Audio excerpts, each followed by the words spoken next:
But your potential is there. Malaki ang potential natin dahil tayo ay mga anak ng Diyos. Kailangan maging magandang testimony tayo na tayo ay anak ng Diyos at meron tayong big potential. Kaya hindi pwede nating isipin na ganito lang ako eh. Hindi pwede yon. Ayaw ng Panginoon yon. Kaya dapat we aspire on higher levels. Pero sa mga ganung hindi pwedeng nag-grow ka na walang new challenge. Hindi pwedeng nag-grow ka tapos ganun pa rin ang ginagawa mo. Di ba? Patuloy ka pa rin sa ginagawa mong mali. Alam mo ng mali, ginagawa mo pa rin. Anong tawag doon? Ano nga ba ang tawag sa ganun? Diba? Panay ang sabi mo, mali naman to eh. Kaya lang, ganun pa rin, ginagawa mo pa rin. So, kailangan natin na magbago. A new challenge. It's part of growth. If you have same challenges as before, you're not growing. We should welcome new challenges, new territories. Totoo po, nakakatakot or meron tayong hesitations for new territories. Alam mo, pag traveler ka, pag pupunta ka sa isang lugar na hindi mo alam, medyo may hesitation ka, no? Ngayon, ano na kasi ang ang technology. So nakikita mo ngayon, nagkakaroon ka na ng background sa pupuntahan mo.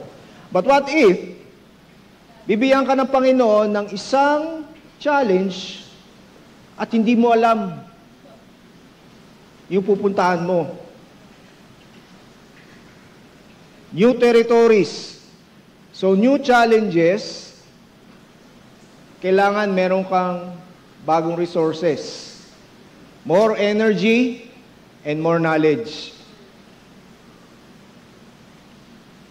Ang problema kasi dyan, yung gusto nating puntahan, meron man tayong background, pero hindi natin alam fully kung anong mangyayari. Hindi ba? Pag may bago kang trabaho, ang alam mo lang yung kakayanan mo na gagawin mo. Pero hindi mo alam ang ugali ng boss mo, na magiging boss mo, hindi mo magiging alam kung anong ugali ng mga kasama mo, and those are new challenges. You must be ready with disappointments. Because you cannot handle today's problems with yesterday's enablement. Hindi pwedeng magre-rely ka lang sa mga accomplishments mo dati. Tapos na yon. Hindi na ganun.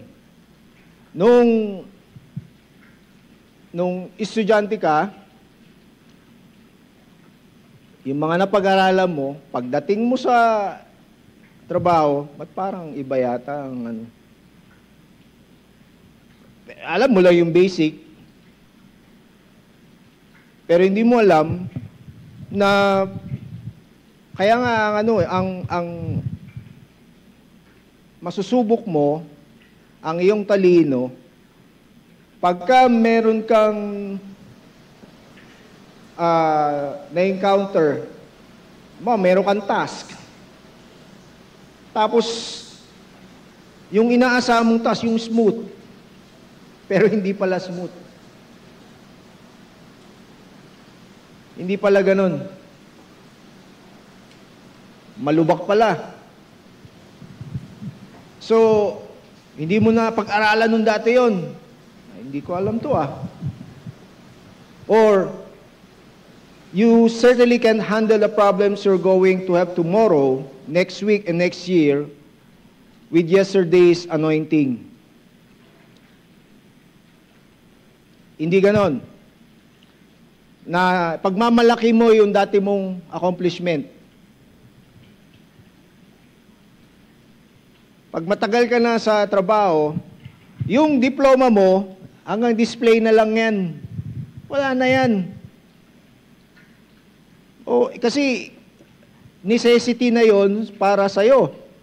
Hindi mo na ipagmamalaki, nag-graduate ako dyan.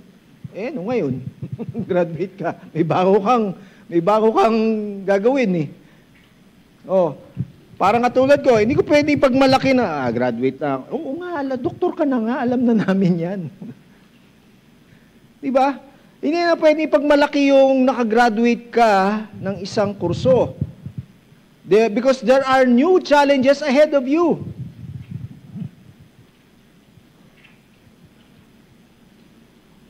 So anong mangyayari ngayon? May bagong challenges, may bagong territory. How would you conquer them? You have to stay in touch with God.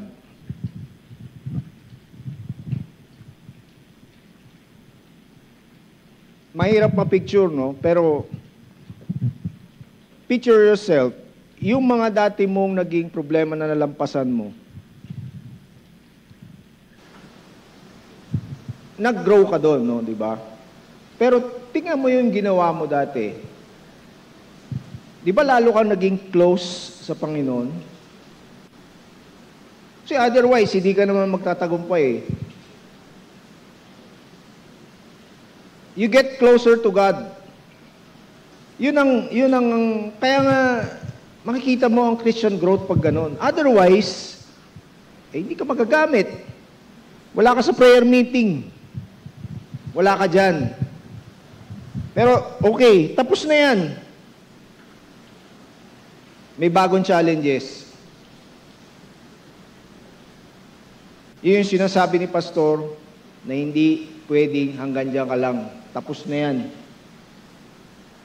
Yung ating church, dumaan sa matinding pagsubok.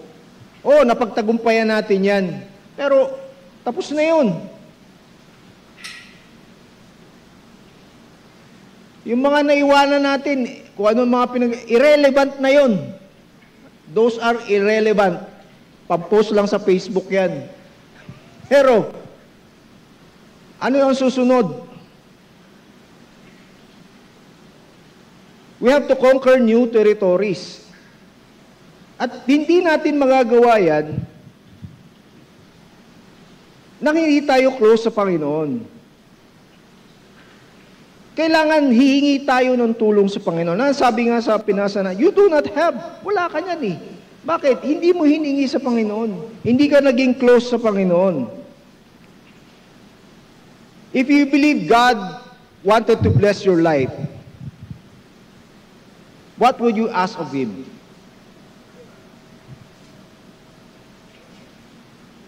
Anong gusto mong blessing sa iyo ng Panginoon?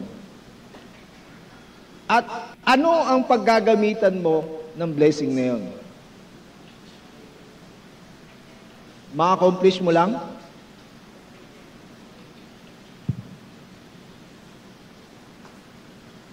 For what? Magkaroon ka ng maraming pera, mabili mo yung gusto mo. After that,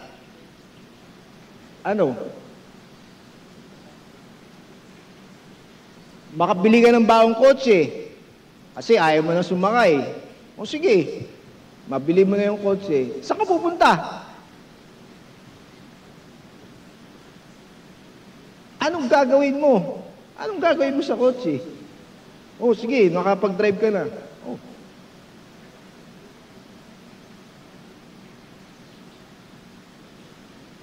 Mapapagod ka sa maintenance. Palagi kang magchi-change oil. For what?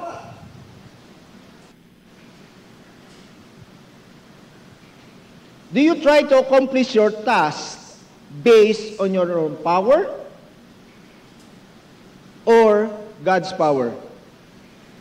Kaya nga dapat lagi tayong God-oriented and church-oriented.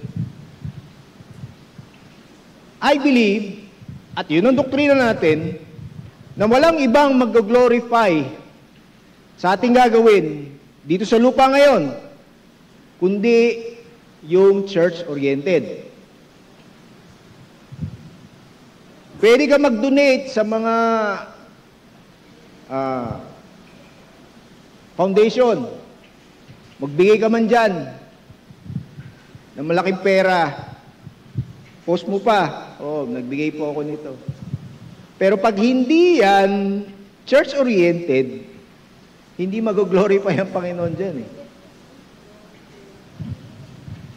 Kaya kailangan church-oriented. Bakit? Kasi ito ang katawan ni Kristo. Tayo, ang katawan ni Kristo. Unto Him be glory in the church. Walang ibang magbibigay ng glory sa Panginoon, kundi through the church. So, in what ways do you see how God has anointed you? That is, equip you to fulfill whatever assignment He has given you. Anong nakikita mo na gagamitin ka ng Panginoon? Gagamitin ka ng Panginoon sa trabaho mo? Para yung kumpanya nyo lumago? Hindi ganon ang orientation. Gagamitin lang ng Panginoon yung kumpanya yan para lumago ang church. Ganon lagi ang mindset. Kaya nga ako, lagi ko nag-question dati, bakit, Lord, yung mga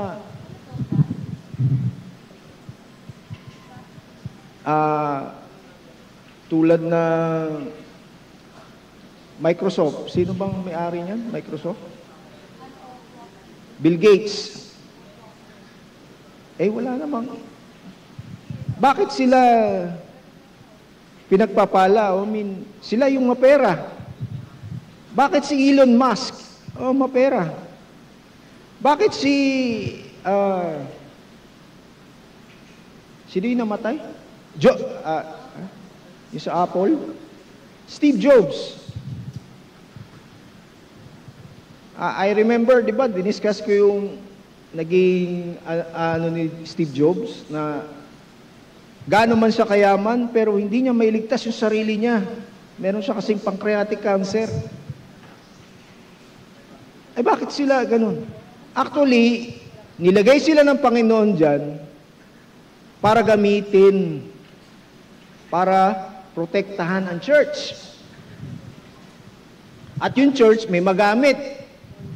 Paano tayo magkakaroon ng mga ganyan, ng software, kung walang ginamit ang Panginoon na maggagawa niyan, magpupondo niyan. Yung mga gadget natin, saan magaling yan?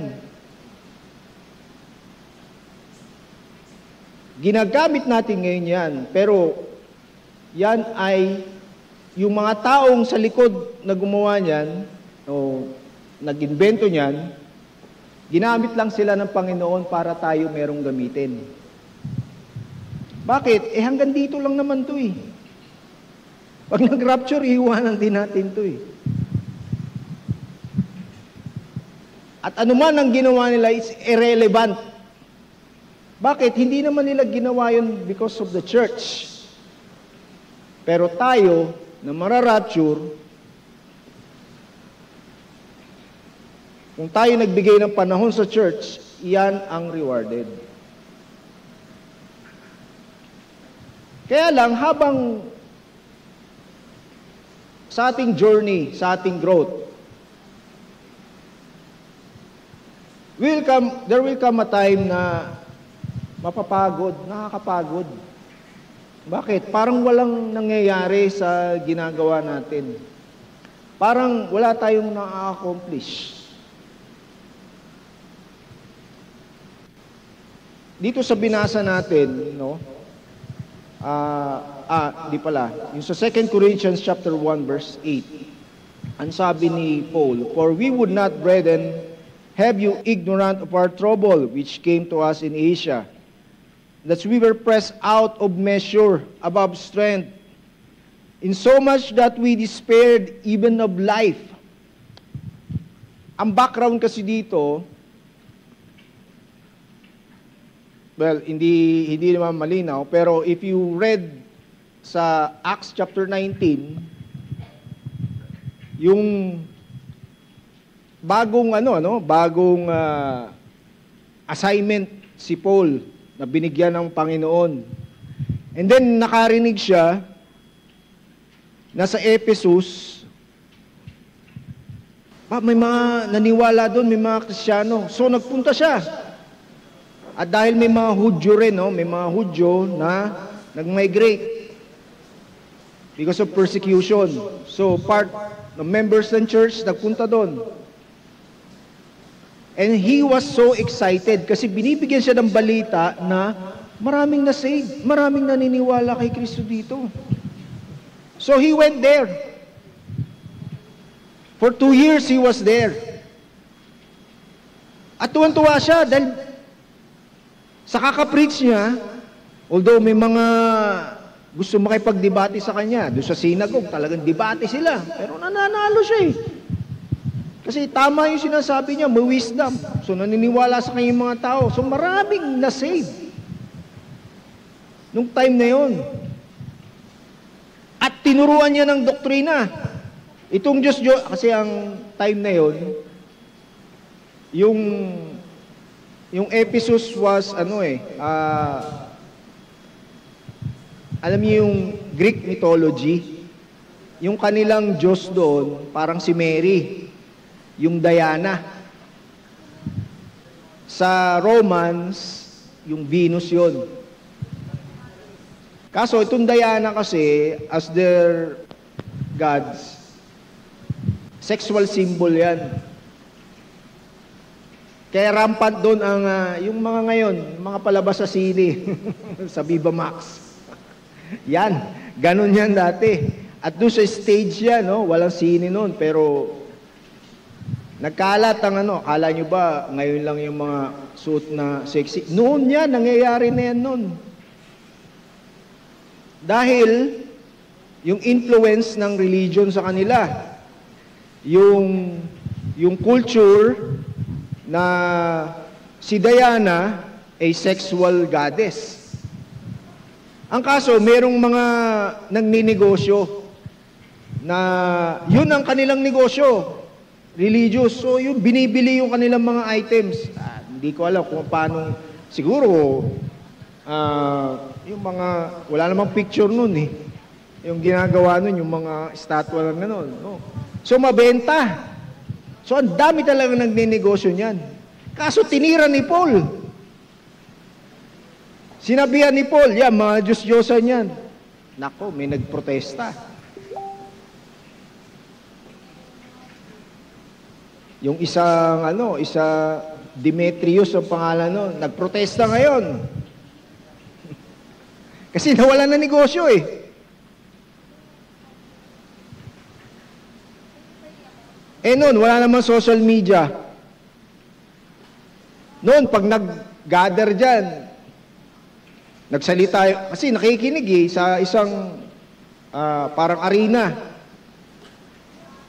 Doon nagdidebate, doon nag-uusap, at maraming nakikinig. Nagkaroon ng riot ngayon.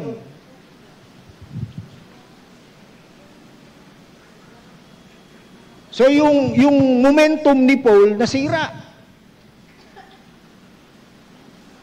So na-discourage siya ngayon. Parang, di yata ako makapagtayo ng church dito Nawala yung fire. Kumbaga, yung kanyang pinaghirapan for 2 years, parang mawawala. At kasi, hindi lang yon. Kasi nung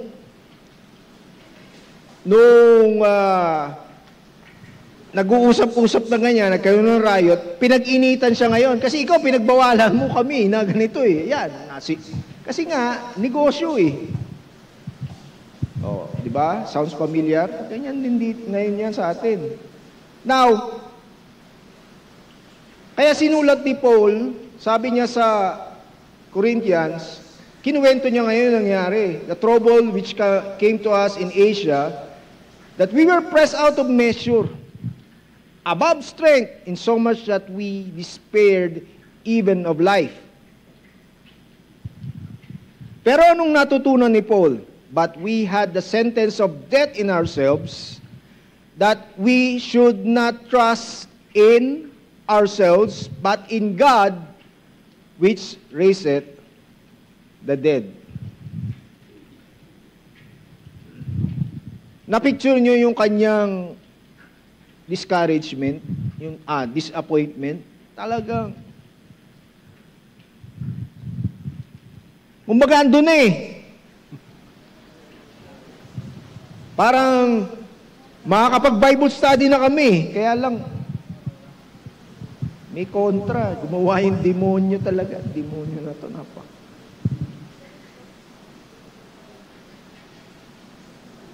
You know, life is full of heartaches. And most of the time, parang nakikita na, yung momentum nakikita na natin, para naman sa Panginoon to eh.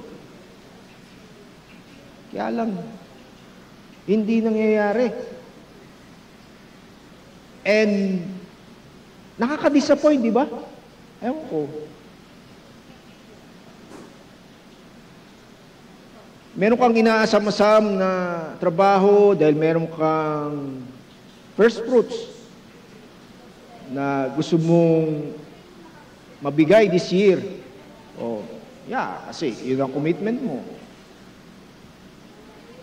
Kaya lang, hindi sinagot ng Panginoon, hindi ganun.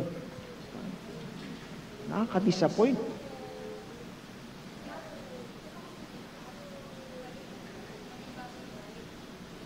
We suffer, feel lonely, discouraged, and we face criticism. You know, the cost of leadership is you suffer alone. Yun ang matindi. Kapag leader ka, hindi mo masabi sa iba na ganito yung problema ko. Hindi mo masabi sa mga member kasama mo o sa distrito mo, hindi mo masabi. Si pastor, pagka talagang, kahit pag nagpipreach, akala nyo, okay lang, pero pagka, ako, pag nararamdaman ko si pastor na, talagang, Lord, nagpipray ko talaga si pastor eh. Kasi mahirap. Hindi mo masabi, kahit sa amin, hindi niya nasasabi.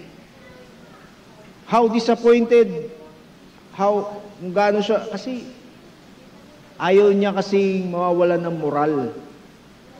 Yung mga member, yung mga leaders. Pero pag ikaw sensitive mararamdaman mo eh. And sometimes that can feel unfair. Oh, unfair yan. But actually it's not. Why? Ang laging titingnan natin, how did Jesus suffer? In Hebrews chapter 12, Hebrews chapter 12, verse 2.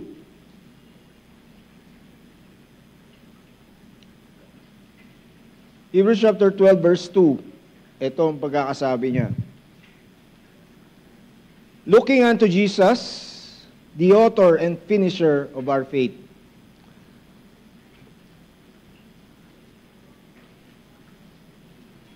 Kung pag-aaralan niyo yung sinabi na yon, lahat na dapat ma-experience ng isang human being, naranasan na ni Kristo nung siya'y bumaba.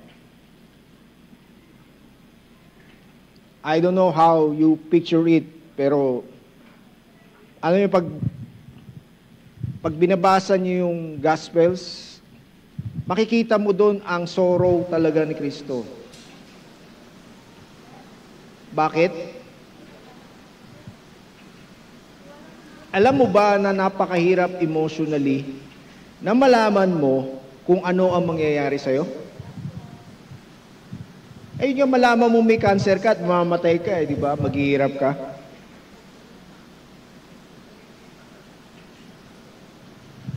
It's devastating. Yung alam mo na walang lunas yung sakit mo, it's devastating. Yung alam mo lang yung sakit. Pero si Kristo walang sakit. Alam niya na siya ay mapapako sa krus. And just imagine yung prayer niya sa Gethsemane. Nung very hour na alam niya na siya ay kukunin na at pahihirapan at ipapako sa krus. We try to imagine that. I don't know how your imagination will figure that. Pero try to imagine that and figure that, and ikaw si Kristo.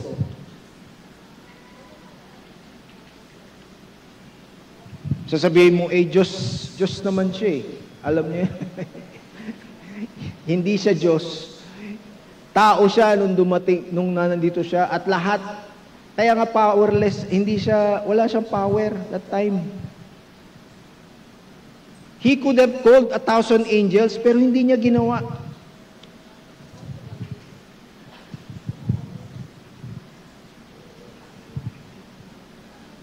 Ganun kahirap. So He's the finisher of our faith, who for the joy that was set before Him, endured the cross. Yung endurance niya sa cross, hindi lang during the crucifixion. Before and during. Imagine that. I don't know kung may imagine yun or... Pero pag yun, iniisip ko, napakahirap pala ng ginawa ni Kristo. Despising the shame and set down at the right hand of God. Kaya nga sabi niya dito sa verse 3, For consider Him that endured such contradiction of sinners against Himself. Lest ye be wearied and faint in your minds. Kaya nga kapag may mga mabigat and disappointments, iniisip ko na lang, yung pinagdaanan ni Kristo, naku, wala ito. Wala itong disappointment na to. Si Kristo nga, todo ang disappointment nung time na yun.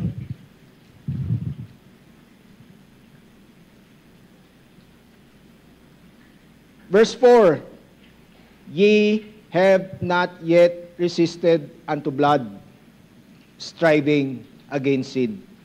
May dinugo na ba dito dahil lumaban ka sa kasalanan? Meron?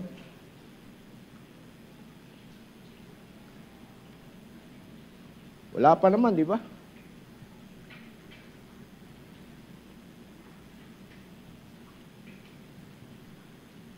Kung loneliness lang, or temptation lang, or disappointment, marami yan si Kristo.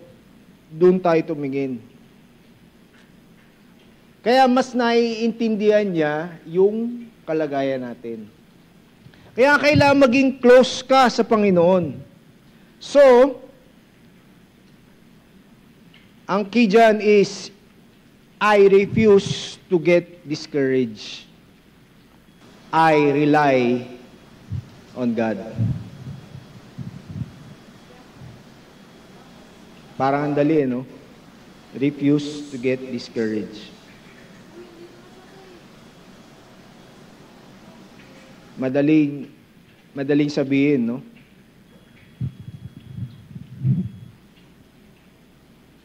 Madaling sabihin. Pero if you are growing, you should expect the worst. Natatanggalin sa iyo ng Panginoon at masakit sa iyo yan. It could be your children, could be your wife or your husband. Ang tanong diyan, kaya mong isuko yan? Or pwede yung trabaho mo o yung pinagkakakitaan mo ngayon? Pwede yan. Expect the worst. Pero lagi mong iisipin na pag kaya nangyari, it's for your better. Ang sabi nga ni Pastor dati, meron siyang preaching noon, sabi niya, life is a test. Natandaan niyo yon? Yung lesson niyo yon? Life is a test. Kaya habang nandito tayo, laging may testing yan. Bakit? Doon ka nga mag-grow eh. At yun ang layunin ng Panginoon sa iyo, mag-grow.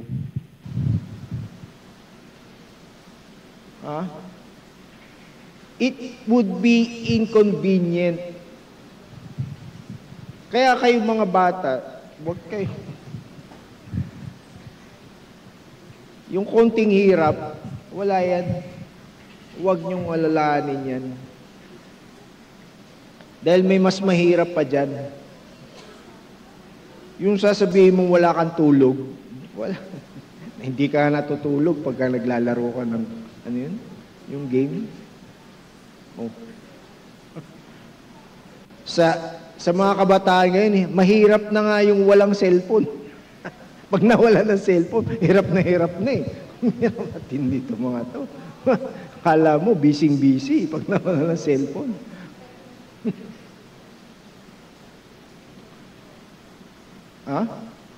Bakit? Ano bang nasa cellphone mo? Yung Facebook? Bakit? Yan ba ang buhay mo? Instagram? Yan ang buhay ng mga ano ngayon eh. Na pagkawala yan, o YouTube, pagkawala yan, hindi mabubuhay ang kabataan ngayon eh. Ewan ko ba? Sa kanila, testing na yun. Testing na yan sa inyo, mawala ng YouTube, mawala ng Facebook.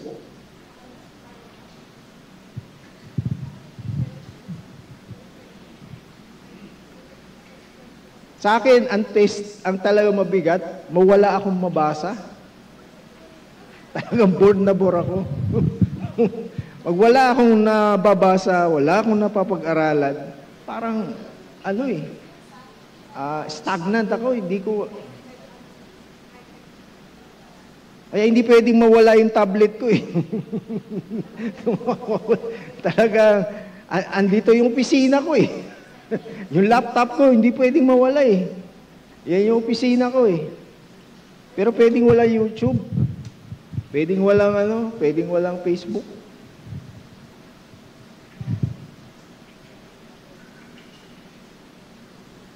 But life is a test. Lagi tayong susubukan. But, in order to grow, He takes us through some of the similar struggles that Jesus experienced. Well, ninanais ba ng Diyos na tayo ay mahirapan? Yun ba ang gusto ng Panginoon? Anong sabi sa James? Hindi naman ng Panginoon nagkukos ng temptation. Sino nagkukos? Si Satanas. Kaya lang, pinababayaan ng Panginoon yan. Pero hindi siya ang cause. Kaya lagi nating iisipin, lagi nating isasaksak sa isip natin, Lord, ano bang gusto mong matutunan ko dito? Gaano man kabigat yan? Because God can use dark and stressful times for good. Ano sabi niya? And all things work together for good to them that love God. Di ba? Eh yun yung minsan nga kabubuan natin, katangahan eh. Mali yung ginawa ko. Pero inayos pa rin ng Panginoon eh. Inayos ka pa rin eh. Eh yung pang sumusunod ka sa will niya.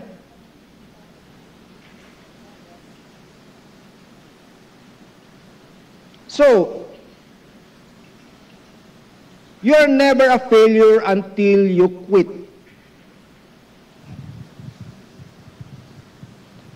Maring, okay, may ginawa ka para sa Panginoon, alam mo para sa Panginoon yan, tapos, hindi nangyari. O nagkamali ka. Alam mo, isasaksak ng demonyo sa'yo? Nako, tamo, failure ka eh. Yan, isasaksak ng demonyo talaga sa iyo. Totoo yan.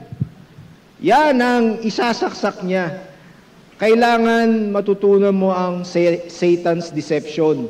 Yung mga ganyan, Satan's deception yan. Bakit? Gusto ng demonyo, mag-quit ka.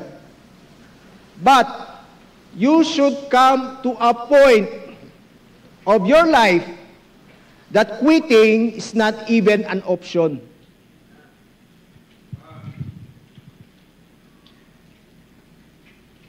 Ako, pag mag-quit ako sa church, iniisip, saan ako pupunta? Wala akong pupuntahan eh. Anong gagawin ko sa buhay ko? Yung mag-quit ako dito, hindi ko alam kung saan ako pupunta.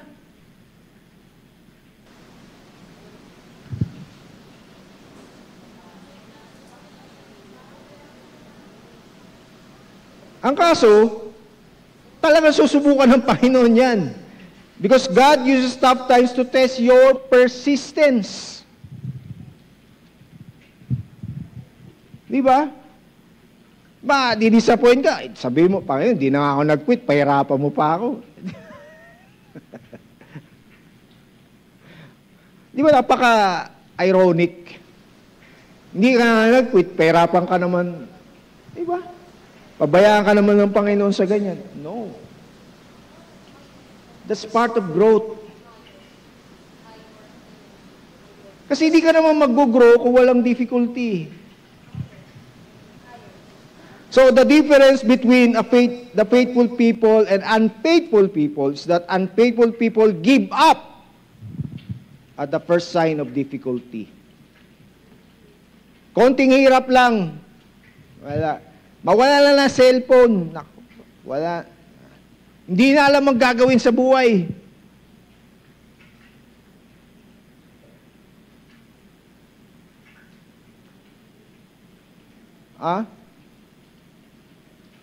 So, faithful people are determined.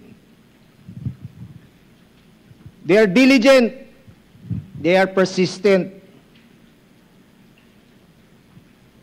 Faithful people do not know how to quit because quitting for them is not an option. 2 Corinthians 1:8, for we would not, brethren, have you ignorant of our trouble which came to us in Asia, that we were pressed out of measure above strength, insomuch that we are despaired even of life. But we had the sentence of death in ourselves, that we should not trust in ourselves, but in the Christ, which God raised from the dead. We felt that we are being crushed and overwhelmed beyond our ability to endure. And we thought we would never live through it. In fact, we expect not to get out of our predicament and we will die miserably. But if we get a fresh power from God, as a result, we will stop relying on ourselves and learn to rely only to God, who raises the dead. Yun ang gustong turuan tayo ng Panginoon. Absolute surrender. Naintindihan niyo yung absolute surrender? Na wala ka talagang choice kundi sumunod. Bakit? We are naturally stubborn people. Matitigas ang ulo natin. Yan ang problema ng learning. Pag hindi ka submissive, hindi ka matututo. Di ba? Kaya nga ayaw mo makinig sa tanga eh. Dahil alam mo, mas marami kang alam doon. Di ba?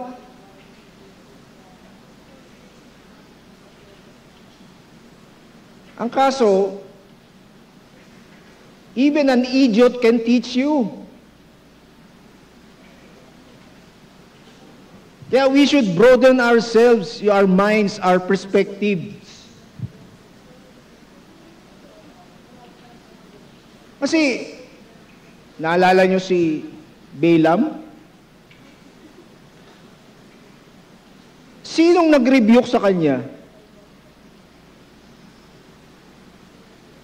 Nung yung sinasakyan niyang donkey. Pero nakaka-disgrace naman yan, na yung donkey, yung tanga, tuturuan ka, yata. Ibig sabihin, you are in a desperate place. Na even an idiot, God will use to teach you. Kaya careful ka sa gano'n. Kaya pag ako, pagka meron akong nai-encounter na ganyan, alam ko, to eh. Wala namang alam to, kaya alam, ba't ginamit ng Panginoon sa akin? Ibig sabihin, I'm in a desperate place. Bali yata itong lugar ko. Di ba?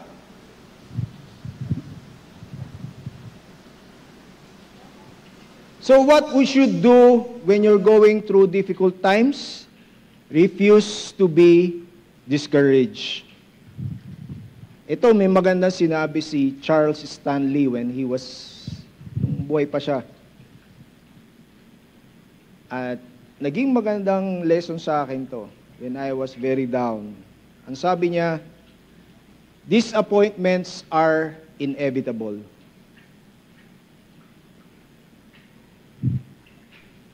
Laging mangyayari yan.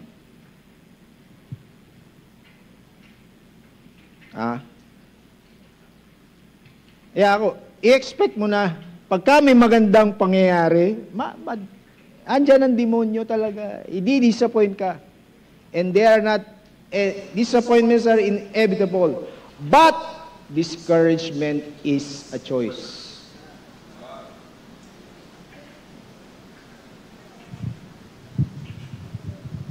It is a choice.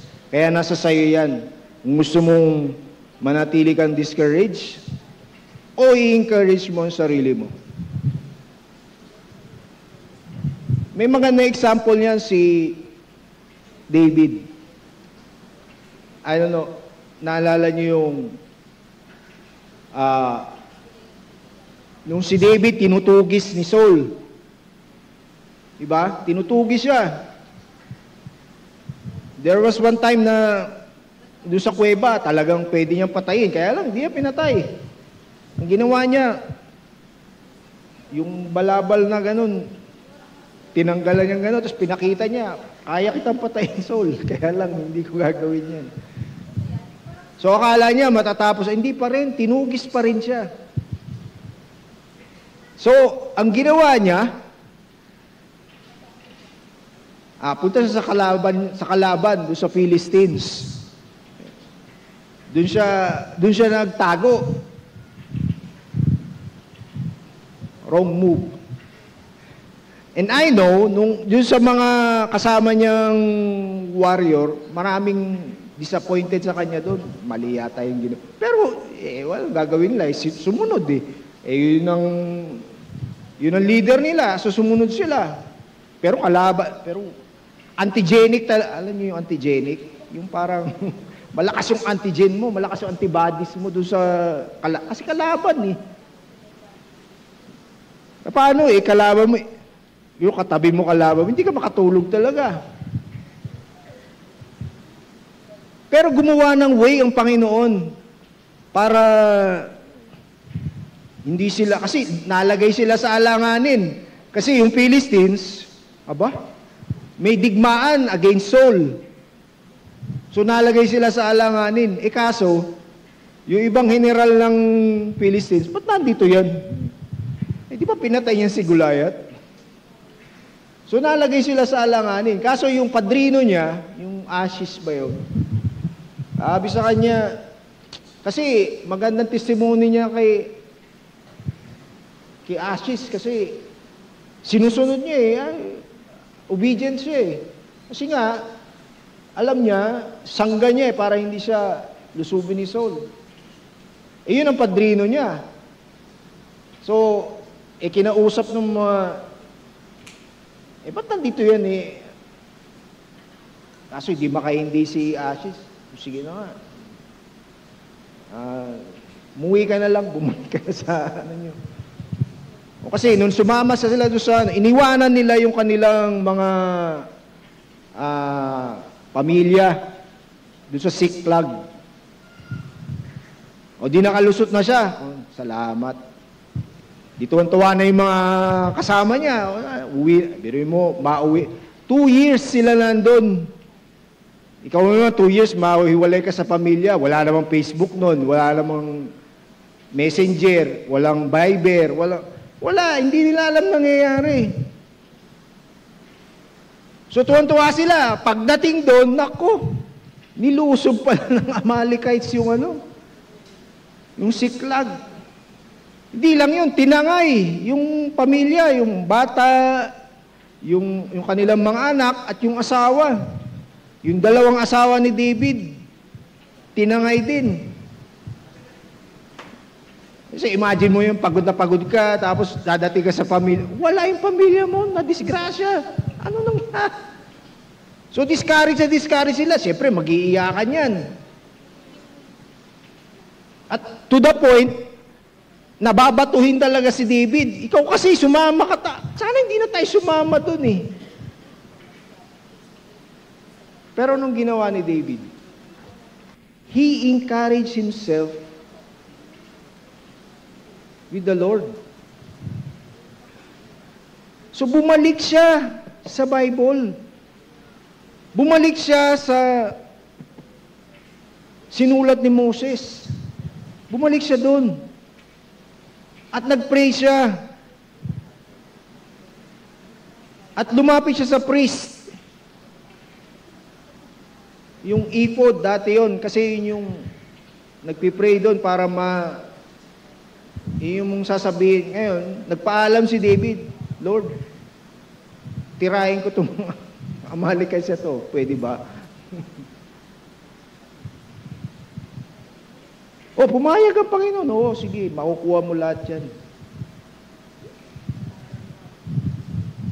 So the point is, kailangan, during discouragement o disappointments, mag-pray tayo lagi. Yun yung sinasabing, pray without ceasing. Pray ka lang.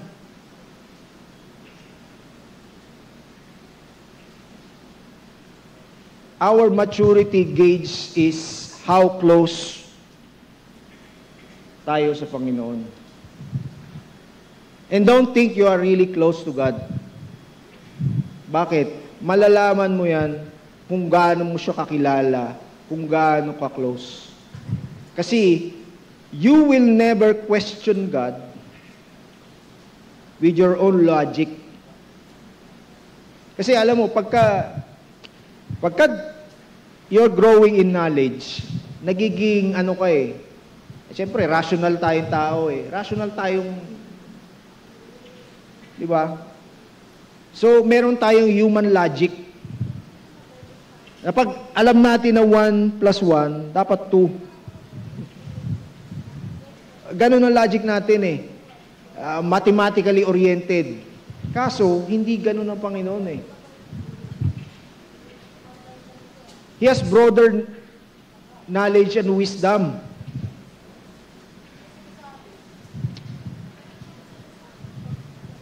So, the difference for those who believe in Jesus is the confidence in God's promises. So doon tayo magtitiwala sa mga pangako ng Panginoon. Ako, I have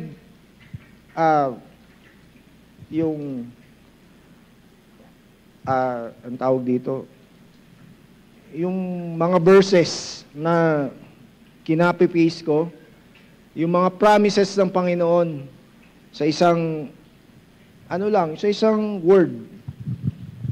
Na pagka talagang yun ang binabasa ko, paulit-ulit.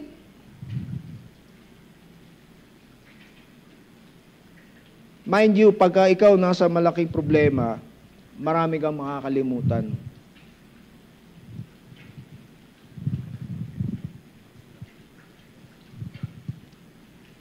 Naiintindihan nyo? Ewan ko. Sinong nasa malaki, yung dumating sa malaking problema, na nagdidilim na yung paningin mo, na wala ka lang, marami kang makakalimutan. Kaya meron ka dapat verses na binabasa. May resistance yan. May resistance yan kasi hindi mo matanggap eh. Bakit ganito? Maraming question. Kasi pumapasok ang human logic. Pero pagdating sa pananampalataya, ang human logic, wala yan. You have to trust God because He has His own logic. At ang logic ng Panginoon, ang cost of growth, difficulties also grow larger. Nako, yan ang matindi. Gusto mo mag-grow, lahat ng paghihirap, mangyayari yan.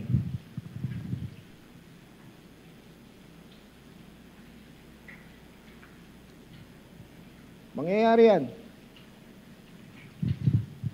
Kaya nga kailangan ready ka.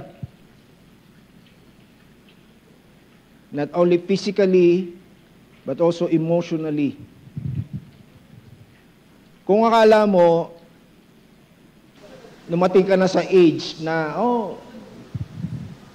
na ako, matibay, kaya ko na yan. Naririnig ng demonyo yan.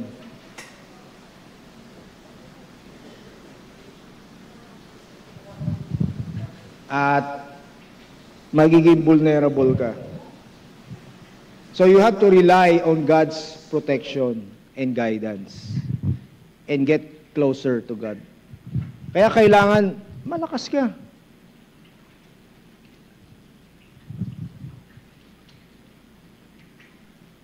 Kasi kung mas malaki ang pangarap mo, sigurado mas malaki ang paghihirap mo.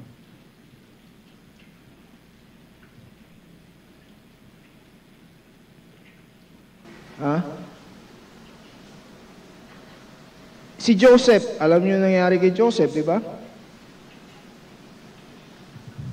Na-promote siya dahil naging kanang kamay ni Potiphar. And I believe doon kasi marami siyang natutunan doon. And talagang nung time na yun siguro nasa yun. Almost promotion na siya. Talagang kasi marami siya natutunan. Kaya nga siya naging attractive dun sa asawa ni Potiphar eh.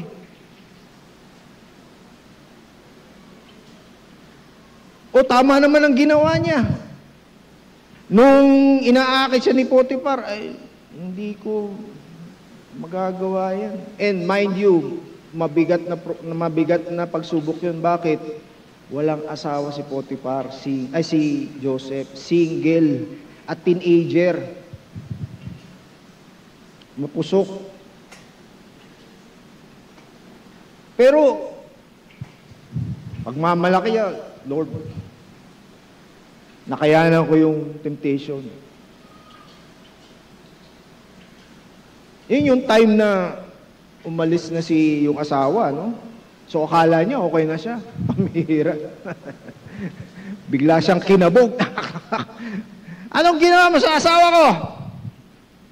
Kinulong. Injustice. Very unfair. Isipin mo yun. Nalagay siya sa alanganin. Sinong nakaranas sa dito ng unfair treatment? Na kahit kanino, kahit... Ha? Hindi pa? Ano ko, mangyayari sa inyo yan.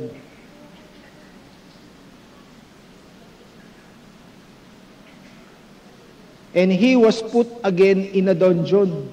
Isipin mo yun, bumalik siya ulit doon.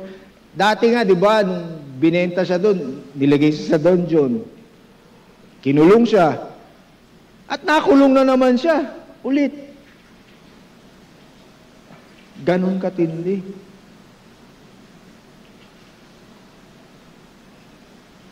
Mas mahirap sa kalooban kasi di mo matanggap eh. Yung pala, ipopromote siya ng Panginoon not within the boundaries ni Potiphar. Mas mataas pa pala. Magiging ano niya pala, magiging tauhan niya pala si Potiphar. Akala niya magiging boss niya eh. Forever eh. So nakita niyo yung ano, yung how God moves.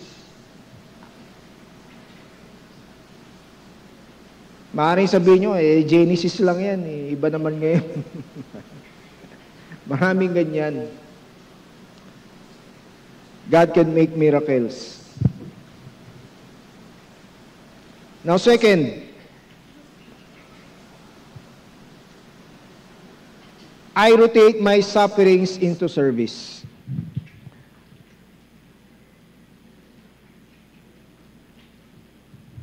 Ang sabi dito sa 2 Corinthians 1:6, and whether we be afflicted, it is for your consolation and salvation, which is effectual in the enduring of the same sufferings which we also suffer, or whether we be comforted, it is for your consolation and salvation.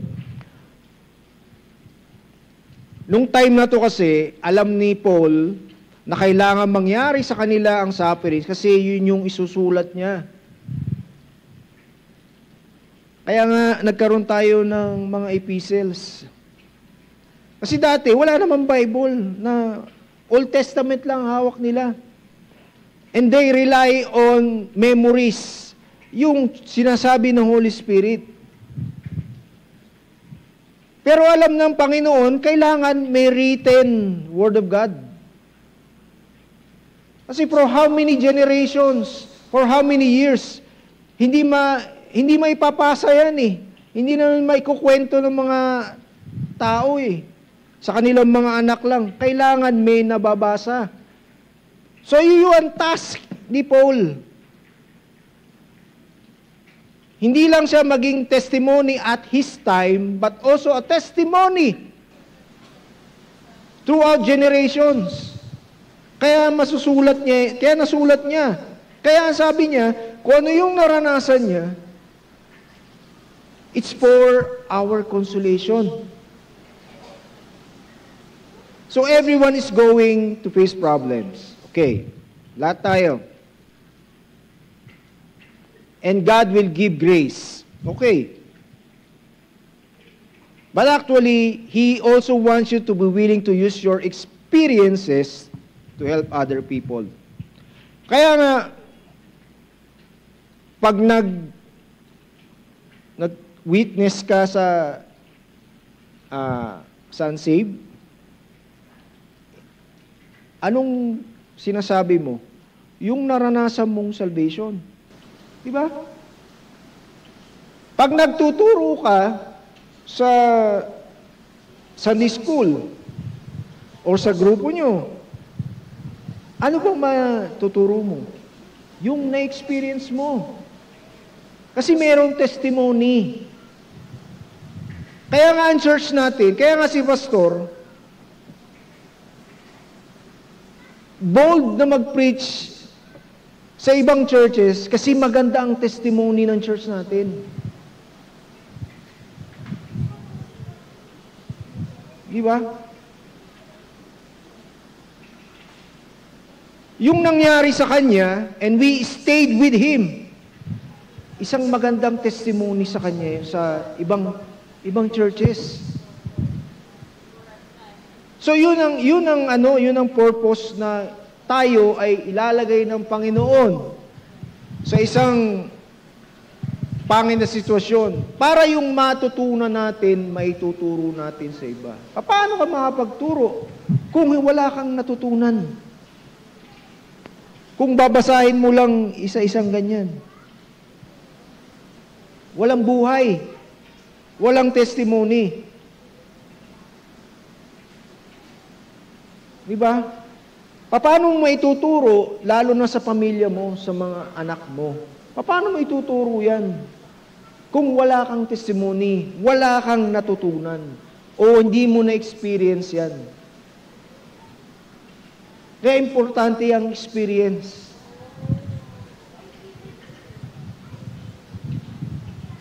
Kaya huwag kang matatakot na ma-experience ang hirap.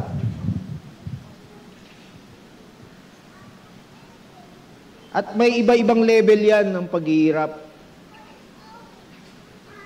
May iba yung level yan. And the higher the level, the more responsibility.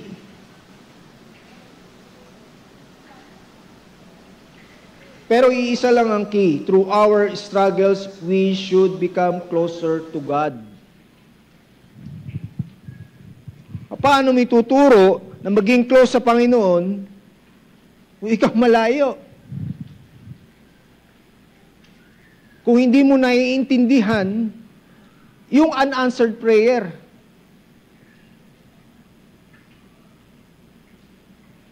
There is always wisdom behind what's happening to you.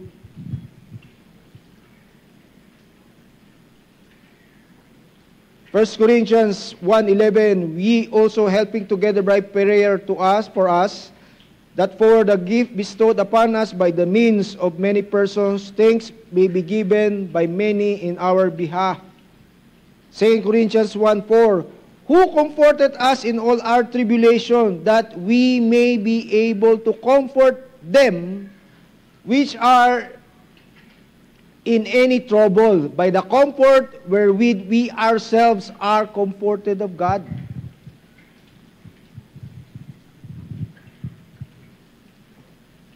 Na-comfort ka ba sa Panginoon? Comfort, dapat yun ang maituro mo.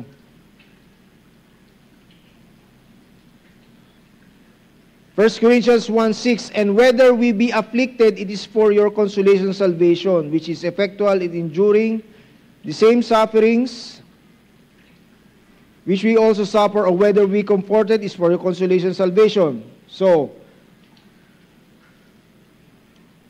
He allows us to go through the problems for the benefit of other people.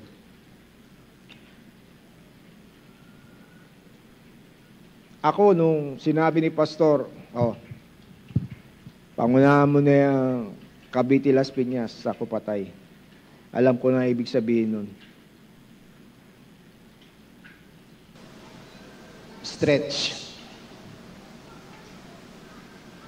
Stretch sa akin. Uncertainty. Nandun yan. Pero anong gagawin ko? Hindi ko naman ma-refuse yung leading ng Holy Spirit kay Pastor. Nag-appeal pa nga ako eh. Kala ko magbabago isip niya, hindi pa rin. Talaga.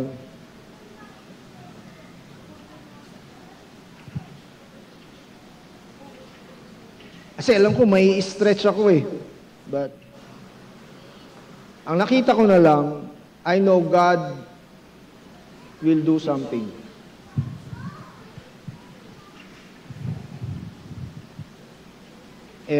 Meron sigurong ibibigay ang Panginoon na mabigat. So, na responsibilidad. So, sige.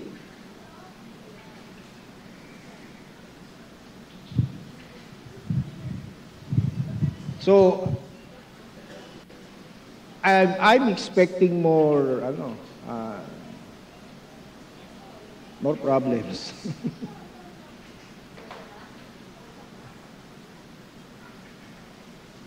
And through that, I will grow. Alam ko yun. And I could teach others also what God is teaching me. At maganda nga, ang sabi ko, Panginoon, anong pag-aaralan ko? Talagang growth. Ay, yun naman ang leading ni Pastor. So, okay. Growth. Growth tayo. So, He may let you go through a period of darkness, depression, or discouragement so that you can comfort others with the same comfort He gives you. So, you can only teach weakness, go through weakness, dun pagka na-experience mo yung weakness. Hindi ba? Pagka, sa babae nga yung normal delivery. Yung hindi na cesarean, actually cesarean, comfort yung cesarean. Pero yung normal delivery, yung nanganak ka talaga na normal, tuturo mo ngayon dun sa mga mas bata, ano na sabihin mo? Mahirap talaga yan. Pero isipin mo, paano mo nalampasan?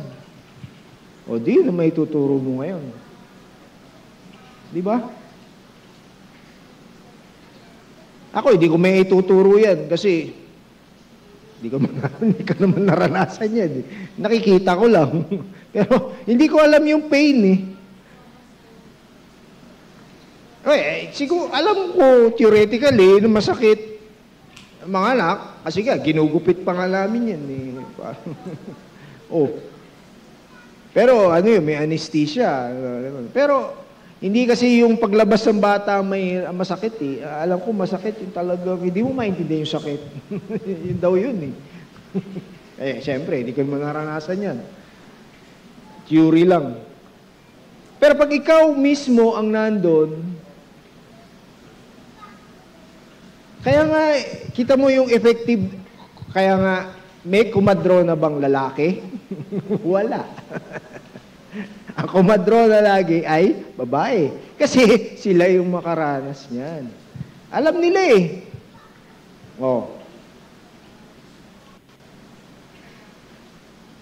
So, walang ibang halimbawa, ikaw, nakaranas, ano man yung maranasan mong difficulty, kaya mong ituro yan sa mga bata, sa mas bata, sa anak mo.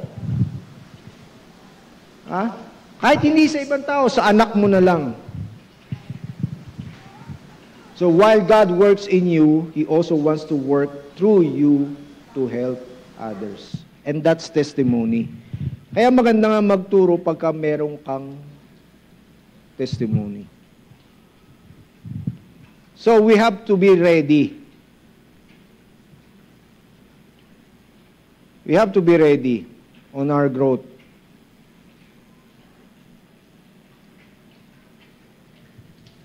For disappointments, they will come. Pero ang tanong doon, paano mo siya gagamitin into your advantage? Do you stay discouraged? Or you use that discouragement to your advantage? Use that discouragement to your advantage. Get closer to God because lalo ka mag-grow.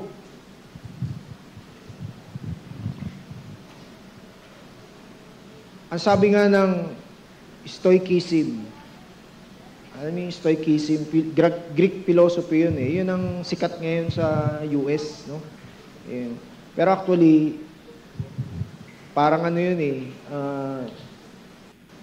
nahango sa principle ng Bible. Yung sinasabi nila embrace difficulty, embrace hardships.